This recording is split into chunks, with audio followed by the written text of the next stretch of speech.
Սպասվում է ձյուն և ձնախառն անձրև, օդի ջերմաստիճանը կնվազի։ Հայաստանի Հանրապետության տարածքում դեկտեմբերի 16-ին 17-ի գիշերը առանձին շրջաններում սպասվում են տեղումներ, լեռնային շրջաններում ձյան և ձնախառն անձրևի, հովտային շրջաններում անձրևի տեսքով։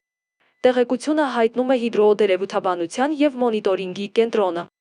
Դեկտեմբերի 17-ից ցերեկը 18-ից 20-ին սպասվում է առանց տեղումների եղանակ։ Դեկտեմբերի 17-ին Արարատյան և Շիրակի դաշտի ցածրադիր հատվածներում առավոտյան ժամերին սպասվում է մառախուղ։ Օդի ջերմաստիճանը դեկտեմբերի 16-ի ցերեկը և 17-ի գիշերը կնվազի 2-ից 4 աստիճանով։ Երևան քաղաքում դեկտեմբերի 16-ին հնարավոր են թույլ տեղումներ քաղաքի բարձրադիր գոտում ձնախառն անձրևի տեսքով։ Դեկտեմբերի 17-ից 20-ին սպասվում է առանց տեղումների եղանակ։